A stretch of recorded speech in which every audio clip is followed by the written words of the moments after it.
If you are not ready for a story that rewrites everything you thought you knew about kindness, sacrifice, and silent love, stop here now, because what Zhang Linghe discovered that night did not just shock him, it reshaped his entire past and pulled him straight into a truth he never saw coming.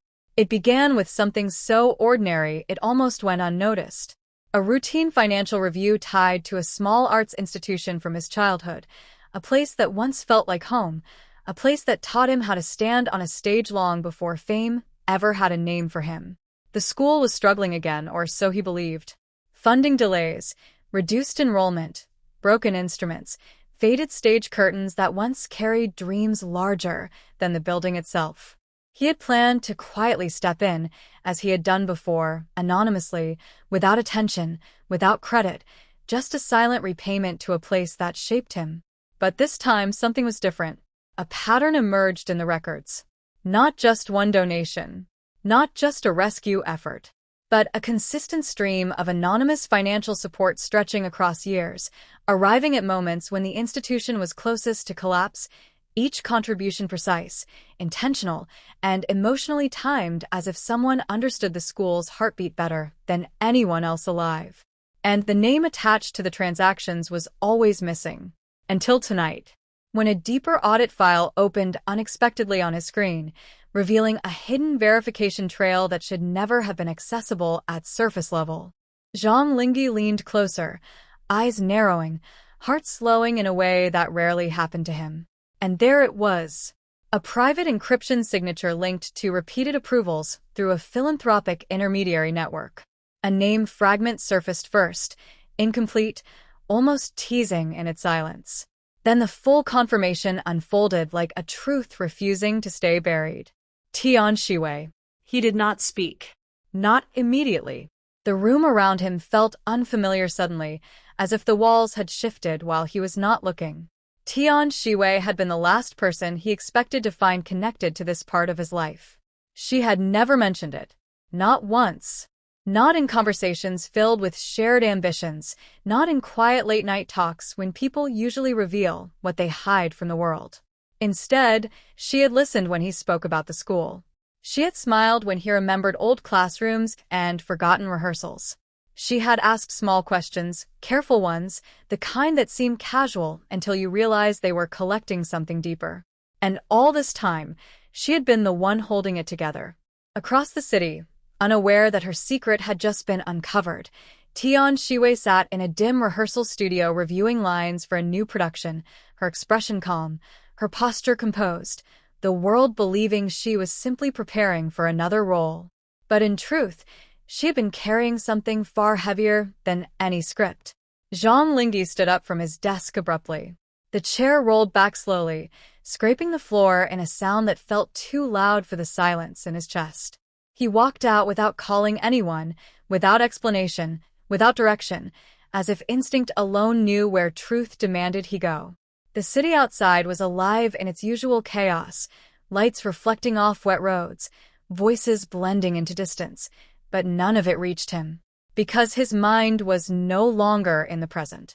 It was back in the past, back to the school hall where he first learned how to speak lines without shaking, back to the broken piano that still somehow carried music, back to the stage where applause once felt like survival itself. And now he understood something that made his steps slow without permission.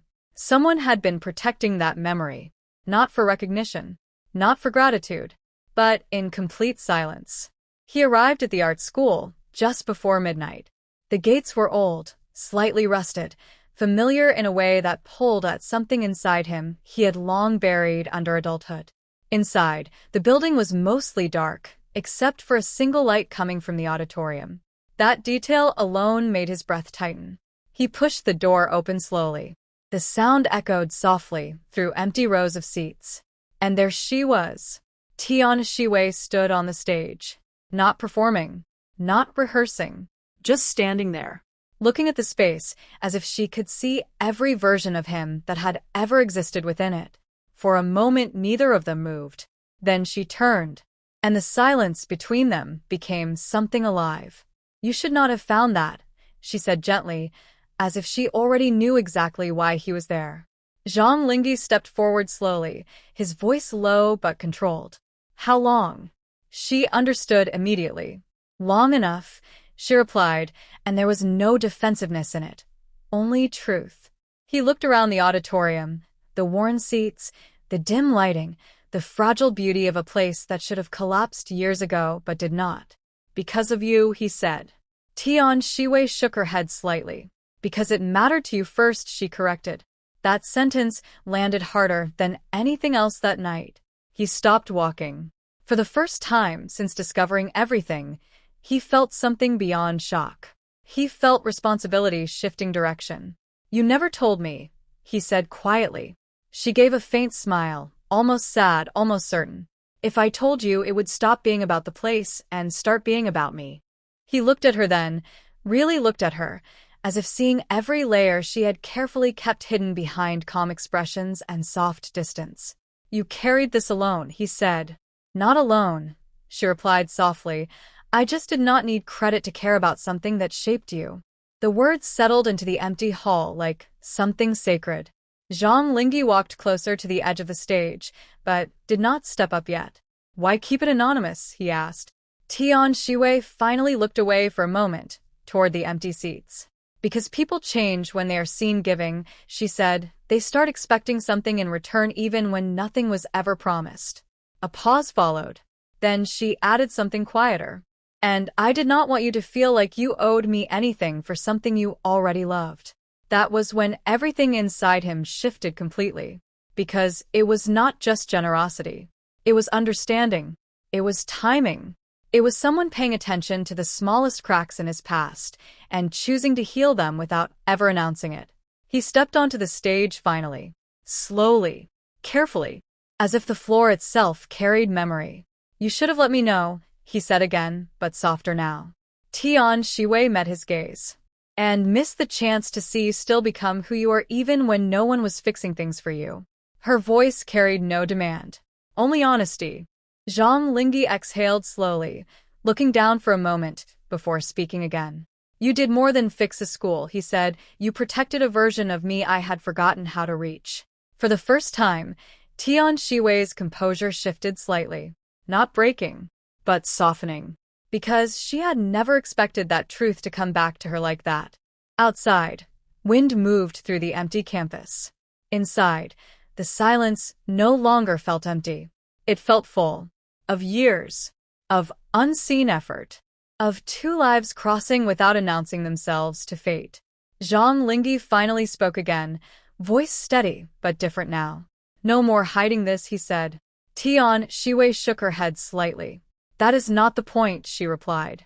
Then what is, he asked. She looked at him, directly now. The point is that it is still standing.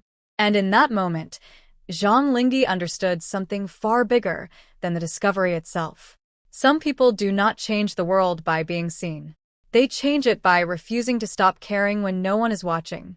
And for the first time, he realized that the greatest part of his past had never been the stage. It had been the silent force making sure the stage still existed at all.